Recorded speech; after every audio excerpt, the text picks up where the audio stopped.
What is it with Dracula and letter writing? It's like I've never seen so much of my native language in an English book. It's exquisite. So good, so creepy. Hey guys, my name is Yasmina and welcome back to my channel. So it is October, spooky season.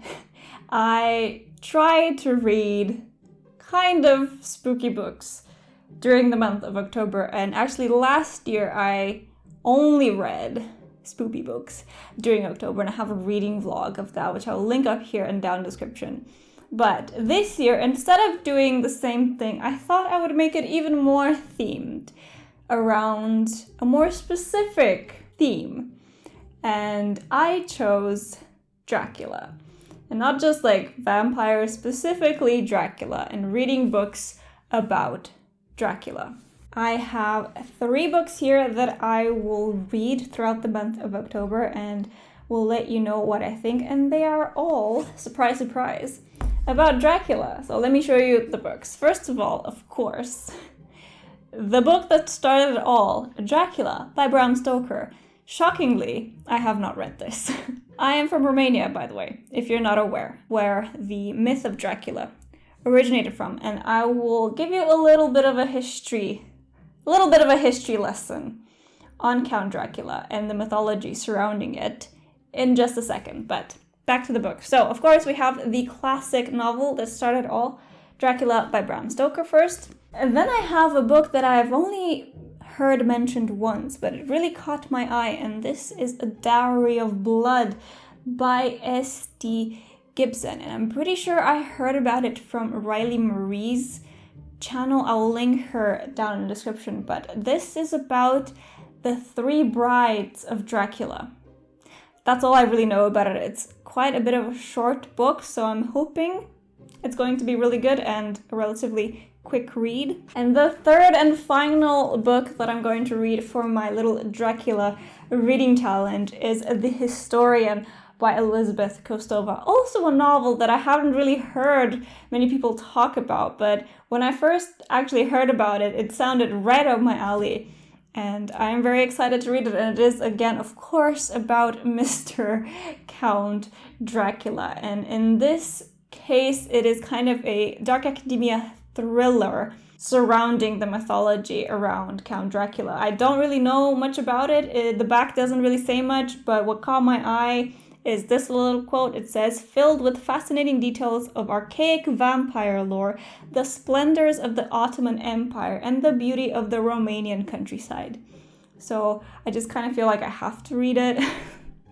I'm also really excited to read it, but it is definitely the biggest book of these 3. So yeah, I hope I can get to all of these 3 books in this video, and I will let you know what I think of each of them and which are my favorite. But before we get to the reading vlog portion, I just want to give you a very brief history lesson on Count Dracula and the mythology surrounding it and the real person in history that he is supposedly based off of. Count Dracula is definitely the most known figure of the vampire myth.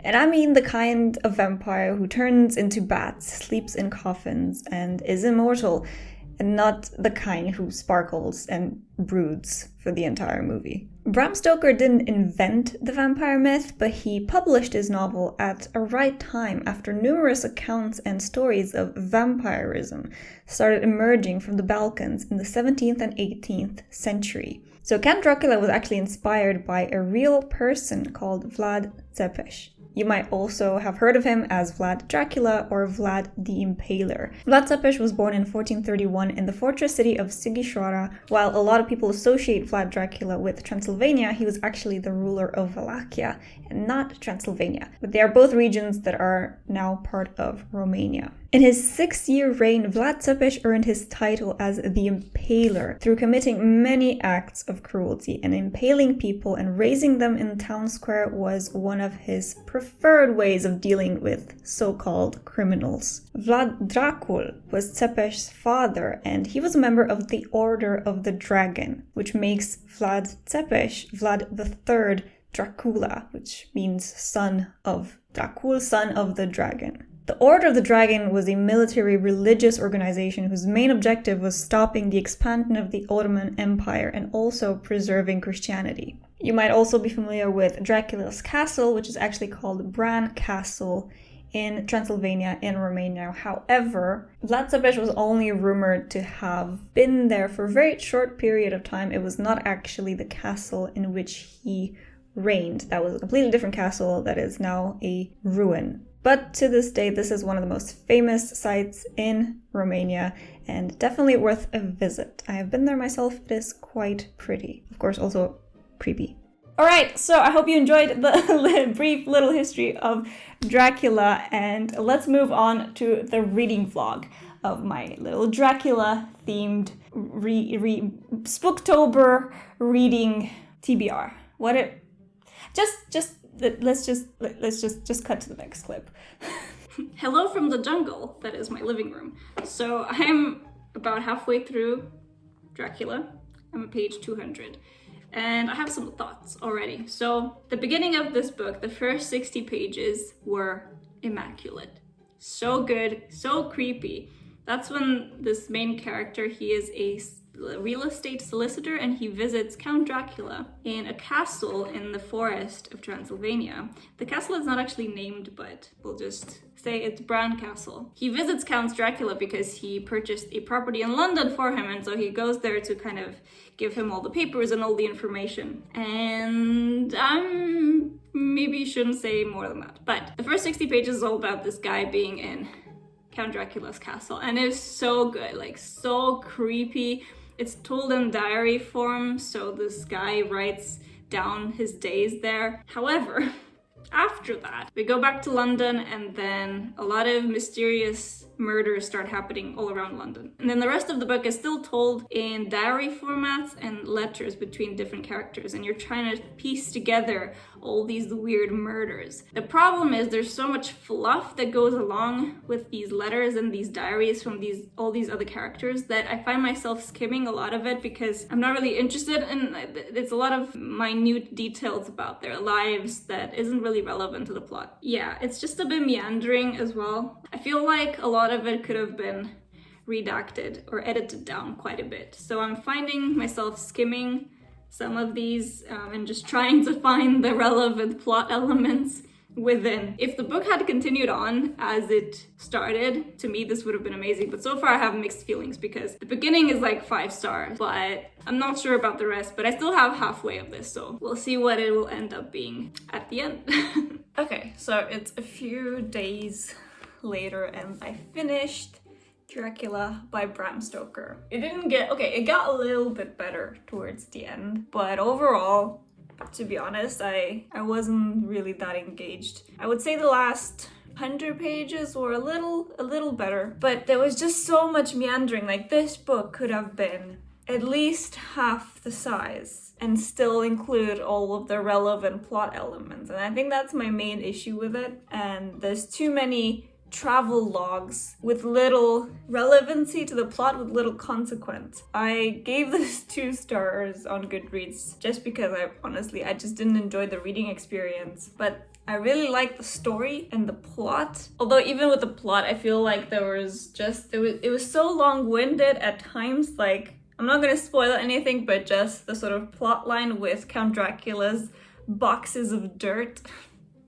I got sick of hearing about these damn dirt boxes. I'm not a big fan of the narrative style and the narrative choices that the author made in order to, tell this story. There's definitely a lot of really interesting lore, and actually I've marked a passage here where there is actual mention of the Scholomance School of Magic, and if you're not aware what that is, I'll link a video that I made up here in the cards and down in the description where I talk a little bit about Scholomance. The Draculas, so the Dracula family, were a great and noble race, though now and again they were scions who were held by their kobolds to have dealings with the evil one. They learned his secrets in the Scholomance among the mountains over Lake Hermannstadt, where the devil claims the 10th scholar as his due. I thought that was really interesting, but obviously if you have seen my video, you know that the Scholomance legend is very tied to the mythology around Transylvania. So I thought that was cool. There's obvious thanks to Mr. Bram Stoker for writing this novel and for spawning this obsession with vampires. I appreciated reading this. I appreciated seeing the source material.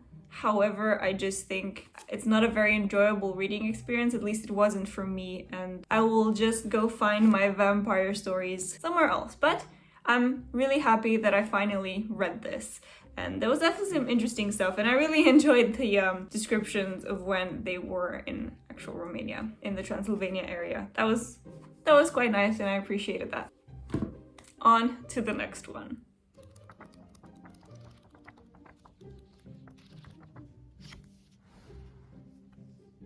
Okay, so it's a day and a half later, and I've already finished the next book, A Diary of Blood. Oh my god, okay.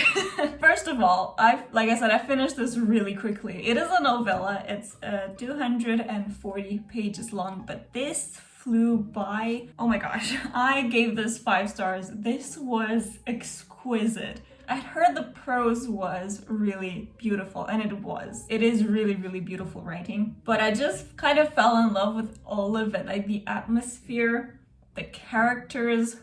Whew, okay, let me just regroup a little bit, and then I can tell you a little more about this beautiful book. So A Diary of Blood is told, funnily enough, in a similar way as Dracula, by letters, in the format of letters, of one of Dracula's brides. And she writes these letters to Count Dracula. So it's addressed to him. It's written in sort of second person. It's the bride telling Count Dracula their story, recounting their life together and how they got to the end of the book. So we follow one of the bride, but in total, Count Dracula in this story had 3 brides, had 3 consorts. This is a romance story, like this is an adult, emphasis on adult romance story. Polyamorous relationship, very sapphic, very bi, like all of the things. And I loved it. I loved it. This was so incredibly atmospheric, and because we follow from the perspective of these vampires, of these ever-living beings, this spans centuries. I think it starts in the 1400 something in Bucharest. That's the first mention of the location. And it goes up until the 1940s, 50s, somewhere like that. I'm not sure it actually mentions at the end the era, but that's kind of where I figured we were at the end. Because of that, we get to see the history of Europe through the lives of these vampires. They kind of live all over Europe. It starts in Bucharest in Romania, and then they move to Vienna, Austria, to Paris, France, to Denmark, to London, to Spain, to Germany. They basically live all over the place. And we see a lot of history unfolding through these characters' lens, and oh my gosh, it was just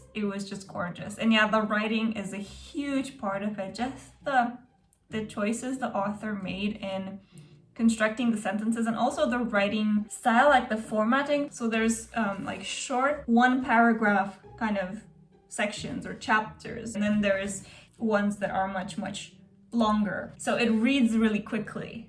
And I don't know what else to say. It's just so exquisite. Like, that's the word I feel like describes this book. It's exquisite. I feel like it's kind of an underrated find. I mean, it did come out recently. It came out at the beginning of this year, and I only heard about it once in one booktuber's video. But I'm just so glad that I found this book because it's just so good. And funnily enough, when I first got it, I thought this was self-published because this is published by Ingram Spark. And if you're not aware, Ingram Spark is a print-on-demand company which is mostly used by self-published authors. So initially I thought this was self-published, which kind of also made me even more excited to read because I want to be an indie author and I want to support more indie authors. And since this is an Ingram Spark book, I thought the author was self-published, but she's not. She's published through a very small printing company. That's just an aside, but I immediately recognized the quality and, you know, the code at the back says Lightning Source, which is Ingram Spark. Anyway, I'm sure most of you don't care about that. This is amazing. Read this book. It's so good. This was really good. This was a success. 5 out of 5.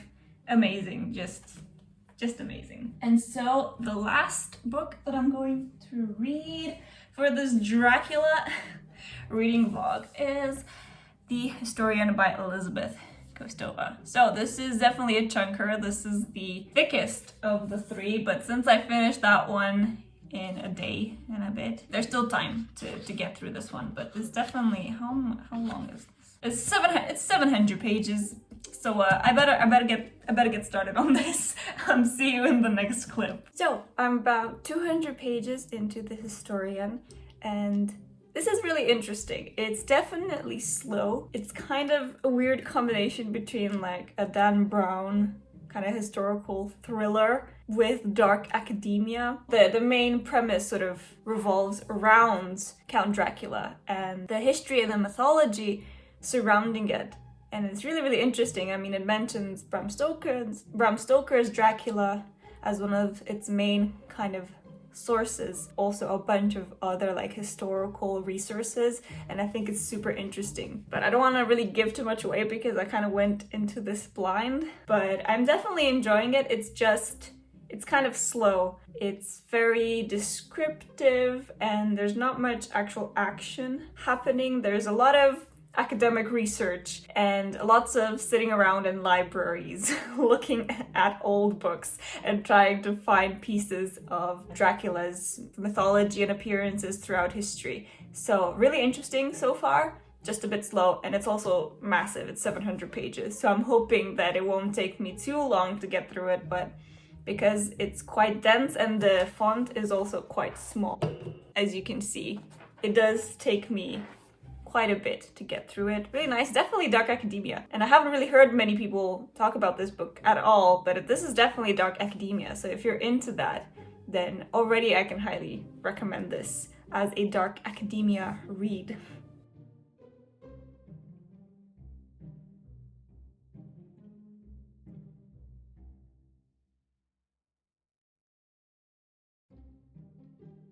What is it with Dracula and letter writing? I guess it's possible that both the author of The Historian and the author of A Dowry of Blood were inspired by the original Dracula, because both of these books are mostly told through letters. This didn't start out this way, but now I'm about 450 pages in, and for the past 200 pages or so, the narrative has been told through letters, and not just from one source, multiple sources of letters. What is it with letter writing? And this character, honestly. It's fine. These letters are at least more interesting and more, they pertain more to the actual plot than how it was in Dracula. But that's just something I realized, that all 3 of these books are mostly written through the narrative structure of letters. Another thing I wanted to say is that I have never seen as much Romanian language in a non-Romanian book as I see in this book. Like, there's just so much. There's actual Romanian in it. There's all kinds of mentions of Romania and different parts, like different locations in Romania, just Romanian names, so much. Like, I've never seen so much of my native language in an English book, which is nice. It's definitely nice. It's just I'm not used to it, so it always slightly catches me off guard. I remember, and I think a lot of Romanians that grew up reading Harry Potter will relate to this, because there was one mention of Romania in Harry Potter when Charlie Weasley goes to Romania to study dragons. And that one mention of Romania, as a 12-year-old was like, oh, my country. It's like there's mention of my country in this popular media that I'm reading. That was obviously also, I've read that in the Romanian translation, but still seeing an actual mention in the story, in a fantasy book, in a story of Romania was cool as a kid, but there's just so much in this. So yeah, it's interesting. Any Romanians out there watching this, if you want to feel that, then read this book, because yeah, it's a lot. It's a lot. Okay, I finished it. So I had to have some time and think about this. I gave this a 3-star rating on Goodreads. I liked it. But there was some stuff that was disappointing. It continued to be slow throughout. I found it really, really slow. And at parts, I really found it, as the name suggests, kind of more of a history book, because there were just pages of historical text printed in as part of the story. It was kind of like reading a history textbook. And while that would be fine if that's what I was getting into, that's not kind of what I was getting into with this book. So that was a little weird. And then just generally it was slow. Like the action ramped up a little bit towards the end, but in general I would say that the whole 700 pages of this was quite slow. And the most disappointing thing, and I don't know if this is a spoiler necessarily, but do you remember how I said that, you know, the back says, filled with fascinating details of archaic vampire lore, splendors of the Ottoman Empire, and the beauty of the Romanian countryside. Now, specifically that last part, the beauty of the Romanian countryside. What I was expecting was for the 2 main characters to, you know, go to Romania. But they didn't. One of the characters, whose letters we were reading as part of the narrative, did go to Romania, but it wasn't the main characters, and it wasn't in the narrative, sort of like the present narrative of the story. It was something that happened in the past, and we were reading this person's letters where they briefly went to Romania. The actual 2 main characters went to so many places, and the closest, like they went to Hungary and Bulgaria, but they never went to Romania. And that's what I was expecting, and that's what I was hoping to read about more, and it never happened. And I'm just a little disappointed in that.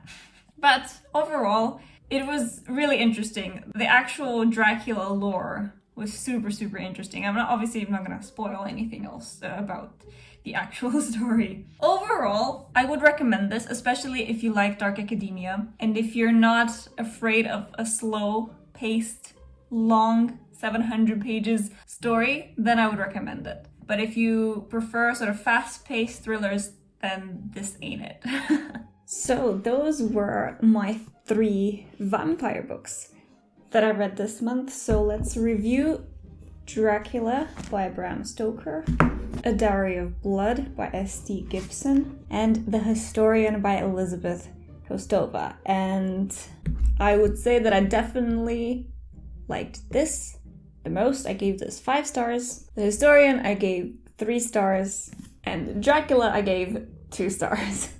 So those were my kind of ratings, but honestly, I would recommend all 3 of these books, because just because I, for example, didn't necessarily like the narration style of Dracula doesn't mean you won't. And I know it's quite a popular book, and it's actually a lot of people's favorite classic. And I can see why. It just wasn't for me. But for sure, I recommend checking out these 2 books, especially since I very rarely see them mentioned anywhere. So if any of these sound interesting to you, I highly recommend checking them out. And I have links to all of these books down in the description if you're curious about that. And yeah, let me know if you've read any of these 3 books and what you thought of them. And otherwise, what are some of your kind of Dracula recommendations for books? Either actual Count Dracula as a character, or just vampires, because I would also like to find more and read more, maybe make another one of these videos. But that was it. Happy Halloween. Thank you so much for watching, and I hope you have a great day.